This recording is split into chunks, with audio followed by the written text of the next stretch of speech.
121তম সাহিত্য সভা। এই সংখ্যাটা অনেক আনন্দদায়ক। স্বাভাবিকভাবেই সাহিত্য সভা জাতীয় কাজ, এর মধ্যে সবকিছুর পরেও একটা শখের পরশ থাকে। একটা হলো মানুষের দৈনন্দিন প্রয়োজন, লবণ তেল না কিনে পারাই যায় না, কিন্তু সাহিত্যটা ঠিক এমন না। সাহিত্য যে শিল্পটা, সম্ভবত আর কোনো শিল্পকে এত ভয়ঙ্কর রোগ হিসাবে দেখা হয় না, সাহিত্যকে যেরকম রোগ হিসাবে দেখা হয়। পৃথিবীতে সৃষ্টিশীলতায়, সাহিত্যের সৃষ্টিশীলতায় যারা অমর, তাদের কারো জীবনী তাদের কবিতার মতো না, তাদের ছোট গল্পের মতো না, বরং বলা যায় বিপরীতটা হয় তাদের জীবন। এমনকি যারা সুশৃঙ্খলভাবে লেখালেখি করেন, বেশিরভাগ ক্ষেত্রে দেখা যায় তাদের ওই লেখালেখির মধ্যে শিল্প থাকে না, সুন্দর কাজ হয়, মর্যাদাশীল কাজ হয়, কিন্তু সৃষ্টিশীলতা যেটা, সেটার জন্য নামাজের মতো এমন শৃঙ্খলা এটা সম্ভবত হয় না। এটা অনেকের কাছেই শোনা, যাদের কাছে শুনেছি তারা যেহেতু স্ব জায়গায় সাহিত্যে প্রতিষ্ঠিত, আর আমরা যেহেতু সাহিত্যের এমন ছাত্র যে কখনো এই পাঠশালা থেকে আমরা পালাতে চাই না, যে কারণে তাদের এই কথা না মেনে আমাদের উপায় নেই। যে একজন লোক সে প্রতিদিন রুটিন করে শক্তিশালী তাসাউফের পীরের মতো এতটুকুন সময় পড়েন, এতটুকুন সময় লেখেন, এই রকমের যারা হন, তো স্বাভাবিকভাবে তাদের লেখা সুন্দর হয়, লেখায় তথ্য থাকে, কিন্তু লেখায় সৃজনশীলতা থাকে না। সৃজনশীলতার জন্য এটা খুবই জরুরি যে লিখতে লিখতে যেমন হারাবে লেখার ভেতরে, আবার যখন পড়া শুরু করবে তখন পড়ার ভেতরে এমনভাবে হারাবে সে যে লেখা শুরু করেছিল এটা সে ভুলে যাবে। আবার এই লেখা ও পড়া মিলে তার ভেতরে যে মনন তৈরি করে, সে মননটাকে ধরবার জন্য আমার অনেক সময় সে বেরিয়ে পড়বে কবি আল মাহমুদের মতো। সে যে বেরিয়ে পড়বে, তার যে একটা পাঠ আছে বইয়ের, এটা সে ভুলে যাবে। তার যে একটা খাতা আছে, পেন্সিল আছে, যেটা লেখে আঁকে, এটা সে ভুলে যাবে। এইভাবে যে হারাতে পারে না, শিল্প তার কাছে ধরা দেয় না। সব মিলিয়ে আমি যাদেরকে পড়েছি, সরাসরি যাদেরকে দেখেছি, বিশ্বাস করেছি, তাদের এই কথাগুলো আমার কাছে এই বয়সে এসে মনে হচ্ছে যথার্থ। এর বাইরে আমাদের পরিচিত জনেরা যারা নিয়ম মেনে রুটিনের ভেতর দিয়ে লেখেন, পড়েন, সময়কে ব্যবহার করেন, সম্ভবত এই কথাটা এখন না হোক অনেকদিন পরে বলা হবে যে সৃজনশীলতায় অতটা উত্তীর্ণ না। সৃজনশীলতার জন্য সাহিত্য, আমি যেটা বলতে চাচ্ছি যে শিল্পের মধ্যে এই এমন একটা শিল্প যেটা রোগ হওয়ার ব্যাপারে সম্ভবত কোনো এখতেলাফ নাই, মতের ভিন্নতা নেই, এটা রোগ। এই রোগটা অনিয়মিতই হয়, মানুষকে নিয়মিত থাকতে দেয় না। যে নিয়মিত ব্যক্তি যদি এটা পায় তাহলে তার মধ্যে একটা অনিয়মিত মানে অংশ চলে আসবে। তো সেই হিসাবে শিলন এখানে আজকে যে সভা করছে 121তম সাহিত্য সভা, এটা অনেক বড় বিষয়। শিলন এবং শিলনের এই প্রথম ও প্রধান সারির যারা আছেন, কোনো কারণে তাদের সঙ্গে শুরুর দিক থেকেই আমার সম্পর্ক, এবং শিলনের বিভিন্ন অনুষ্ঠানে যাওয়া আসা সেটা আছে। তো অনেক দিন পরে এসে এইসব স্মৃতিচারণ এগুলো বেশ আমাকেও স্পর্শ করেছে, ভালো লেগেছে। শিলন আগামী দিনে তার কাজকে ধারাবাহিক করবে। আজকের এই সভাটা সম্পর্কে বলবো যে পূর্ণাঙ্গ সভা।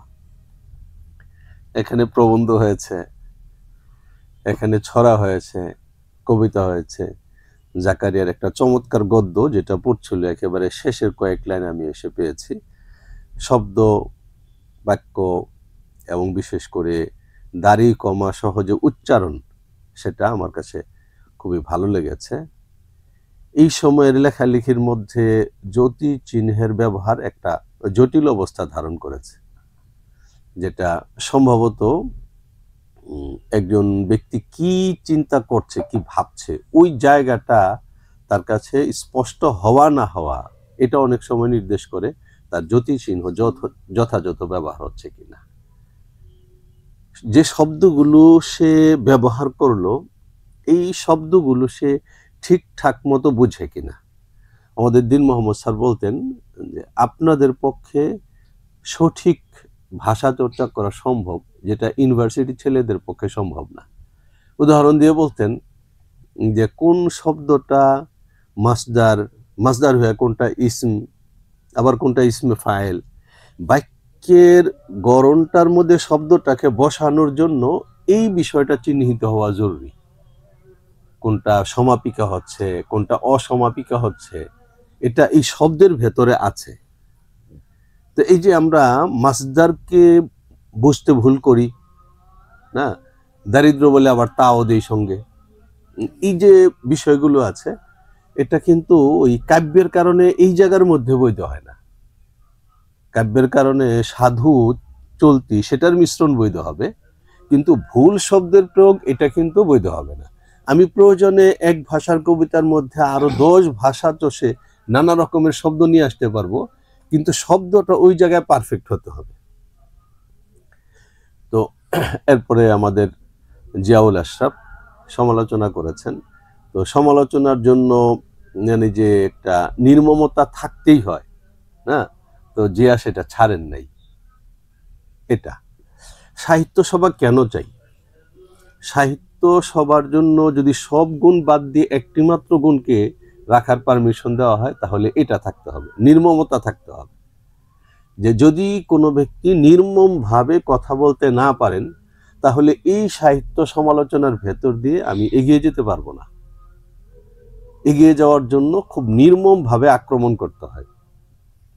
তো জিয়া এই চরিত্রটাও মানে এখানে ধরে রেখেছেন। সবচেয়ে বড় বিষয় হলো সচরাচর সাহিত্য সভা এবং সেখানে পুঁথি, তাই না? যে অথচ এই পুঁথি জিনিসটা হলো আমাদের বাংলা সাহিত্যের মানে শেকড়, মূল। তো সেই জায়গাটার সঙ্গে পরিচিতই না। আমরা লেখার চর্চাটাকে যে দুইটা ভাগ করি, শামসুর রহমান সাহেবরা ওইভাবেই করেছেন, বলেছেন যে 50-এর কবিরা আমার পাঠ্য, এই কারণে যাদেরকে ফলো করি। তো আমি ফলো করবার জন্য আমাদের আধুনিক কবি সাহিত্যিক তাদেরকে পড়ব ফলো করবার জন্য, কিন্তু নির্মাণের জন্য কিন্তু এই পাঠ না। নির্মাণের জন্য আমাকে যেতে হবে পেছনে। তো পেছন থেকে হলো আমি আমার ভিত তৈরি করব। আমি যত বেশি পেছনে পড়ব এবং পেছনকে যত বেশি বুঝে শুনে ধারণ করতে পারবো, তো মনে করতে হবে যে আমার ফাউন্ডেশন তত নিচে যাচ্ছে, আমি তত শক্তিমান হচ্ছি। এটা হলো ভিত। পার্থক্যটা কখন হয়? পার্থক্যটা হয় এই জায়গায় এসে একজন টিকেন আরেকজন টিকেন না। এটা একটা ব্যাপার। বাংলাদেশে কত রকমের লড়াই গেল, কিন্তু আমার ধারণা হুমায়ুন আজাদ টিকবেন। যে তার আচরণগত সমস্যা ছিল, তার চিন্তাগত সমস্যা ছিল, কিন্তু সব কিছু বাদ দিলে যে বাংলা ভাষাটার তিনি শিক্ষক, ওইটার যেমন তার নিচে অনেক দূর পর্যন্ত প্রসারিত, ঠিক উপরে উঠে এসে এই লোকটা শক্তিশালী গদ্য লেখার পাশাপাশি সেই লোকটাই তার নারী এই জাতীয় যে বিখ্যাত বইগুলো আছে সেগুলোর একটা গদ্য, কিন্তু সেই যখন আবার কিশোরদেরকে নিয়ে লিখছে, যেটা আমাদের জিয়াউল আশরাফ ধরেছেন যে আমি কাদের জন্য লিখছি, তো শব্দটা ব্যবহার করবার জন্য ওই লেখা যে আমি ভাবটাকে নিচ্ছি, আমি যাদেরকে দেব তাদের ড্রেস আমাকে দিতে হবে। তো এখন বুড়ো মানুষের জব্বা জব্বা সহকারে যদি আমি একটা পুতুল বানায় দিই, একজন শিশুকে আনন্দিত করবে না, তাকে নানা রঙের পোশাক টোশাক দিয়ে দিতে হবে। যে শব্দটা হলো এই পোশাকটা, দেহটা, এটা এটা যে শক্তির সঙ্গে সে ভাগ করে ব্যবহার করতে পেরেছে, এটা একটা জায়গা। আমরা বাংলাদেশে এখন যেহেতু প্রত্যেকে মোটামুটি ভাবে একটা দৈনিক পত্রিকা, কেউ 2টা দৈনিক পত্রিকা পকেটে রাখি, তাই না? হ্যাঁ হ্যাঁ। তো যেহেতু প্রত্যেকেই নিজে একটা দৈনিক পত্রিকার সরাসরি মালিক, সম্পাদক তো মালিকের পায়ের নিচে থাকে, ফলে আমরা যা ভাবি তা লিখে সঙ্গে সঙ্গে প্রকাশ করতে পারি। এটা সবচাইতে বাজেতম সাইড হলো এটা, যে নির্মিত হওয়ার উপায় নাই। আমি তো কারো দ্বারস্থ হতে হচ্ছে না। মানে যে 5 লাইন শুদ্ধ লিখতে পারবে না, সে 25 লাইনের কবিতা লিখে ছেড়ে দিচ্ছে, এবং সে তার পত্রিকায় এটাকেই মানে প্রধান হাইলাইট করবে, এতে কারো কিছু বলবার অধিকার নেই। আর খুব স্বাভাবিকভাবেই আল্লাহ তাআলা এই কারণেই মানে তৈরি করেছেন যে দুনিয়াটা যেন সুশৃঙ্খল থাকে। এত বড় নূর মসজিদের ইমাম সাহেব একজন, এত বড় নূর মসজিদ, ইমাম সাহেব একজন। তো আল্লাহ তাআলা এইভাবেই সমাজের মধ্যে মেধাবী মানুষ কম বানাবেন, অমেধাবী মানুষ বেশি বানাবেন, তাই না? আমরা এতগুলো মানুষ এখানে বসা, তো যদি এখানে একজন বিড়ি ধরায় তাহলে সবাই ভ্রু কুঁচকাবে। কিন্তু যদি এমন হয় যে আমার মতো মানুষ 3-4 জন, বাকি সব বিড়িওয়ালা, তো একজন বিড়ি ধরানোর সঙ্গে সঙ্গে সবাই নাক টাং দিবে এবং ইশারা দিবে, দিও একটু। ঠিক একইভাবে যখন একটা বাজে লেখা মোবাইলে ছাড়া হয়, একটা বাজে ছড়া ছাড়া হয়, একটা বাজে কবিতা ছাড়া হয়, যা কিছু বাজে ছাড়া হয়, তো সঙ্গে সঙ্গে এটা এই যে লাখ লাখ বাজে একটা নয় নাক টান দেয় বিড়ি খাওয়ার মতো, তারা নিয়ে নেয় এবং এটার পক্ষে মতামত পর্যন্ত দেয়, যেটা আমার তো এই পত্রিকা নাই, আমি খুব ফকির মানুষ, তো মাঝে মধ্যে আমাকে দেখায়, তো দেখি। এর ভেতর দিয়ে সবচেয়ে বড় ক্ষতি যেটা হচ্ছে যে আমাদের কিছু লোক এমন তৈরি হওয়ার প্রয়োজন আছে যারা কালকে ধারণ করবেন। আগামী পৃথিবী এই সময়টা আমরা কেমন যাপন করলাম, সাহিত্যের কোন জায়গাটা এই সময়ে বাংলাদেশ ছিল, এটা এই এদের হাত থেকে নিবে। এই হাতগুলো তৈরি হচ্ছে না, এটা খুবই একটা হতাশার জায়গা। এই জন্য আমি ওটাও বলবো যে হুমায়ুন আইয়ুব আওয়ার ইসলামের মুসান্নিফ হওয়ার পরেও কিন্তু এই যে এখানে লিখিত মানে কাগজ এটা দিয়েছে না, এটা আমরা ব্যবহার করব, ডায়েরি ব্যবহার করব, ডায়েরিতে লিখব, এই জিনিসটাকে আমরা ধারণ করব। এটা যেভাবে অনেকক্ষণ পর্যন্ত আমাকে ব্যস্ত রাখে, আমি যদি মোবাইল ব্যবহার করি তাহলে সৃষ্টিশীলতা আমি অনেকক্ষণ ব্যস্ত থাকবো না। মানে এই যে আমার শিল্পটার ভেতরে আমার নজর চিন্তা এটা বারবার আমার টেবিলে পড়ে আছে, এটা কিন্তু খাতা, এটা কবিতা। কিন্তু মোবাইলের মধ্যে যে আমি লিখছি, মোবাইল তো খাতা না, মোবাইল তো কবিতা না, মোবাইল তো মোবাইল। এটা যারা তৈরি করেছে, যে বাদরামির জন্য তৈরি করেছে, এটা সেই বাদরামির বাক্স। কাজে এটা কিন্তু আমাকে বারবার শিল্পমুখী করবে না, আমাকে আমার কবিতামুখী করবে না। আমি যে এখানে উপমাটা ব্যবহার করেছি, এই উপমাটা বারবার আমাকে মনে করিয়ে দেবে না। কাজে এই জায়গাটায় আসা, এই আসার জন্য আমাদের সাহিত্য সভা খুবই প্রাসঙ্গিক। তো এখানে শিলন বাংলাদেশের চেয়ারম্যান মাসুদুল কাদের আছেন, তাকে বলা হলো। একই সঙ্গে আমাদের ইসলামী লেখক ফোরাম এখন বাংলাদেশে একটা বড় শিরোনাম, একটা আস্থার জায়গা, স্বপ্নের জায়গা। আমি তাদেরকেও বলবো যে আপনারা হলো এক জায়গায় না, আপনাদের তো জোন ভিত্তিক করতে হবে, সাহিত্য সভা করুন, এবং এই অনেকের ভেতরে অল্প কিছুই এই সাহিত্য সভায় আসবে, এবং যারা আসবে মূলত তাদের হাতেই এই সময়টা এই সংরক্ষিত হবে, ধারণ করা হবে, এবং পরবর্তী পৃথিবী এদের হাত থেকে নেবে। আর যারা এমনি বাতাসের উপর তৈরি হচ্ছে, এরা বাতাসের মধ্যে হারিয়ে যাবে। তো এটা ভালো লাগার একটা জায়গা। মাসুদ আসতে বলেছেন, আসলাম, লেখা শুনলাম এবং অনেকের কথা শুনলাম, বিশেষ করে আমাদের জালাল খান ইউসুফি ভাই, সমর ইসলাম খোকা ভাই, আমরা খুব ঘনিষ্ঠ মানুষ। খোকা ভাই ওনার সঙ্গে আমাকে পরিচয় করিয়ে দিয়েছিলেন বইমেলার মধ্যে, একাধিকবারই দেখা হয়েছে। তো আমি ওনাকে জানি যে পুঁথির যে জায়গাটা, এই জায়গাটায় একটা বড় রকমের জগতের মধ্যে উনি আসলেই সম্রাট।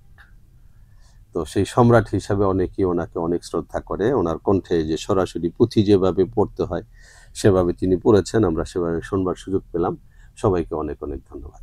আসসালামু আলাইকুম ওয়া রাহমাতুল্লাহ।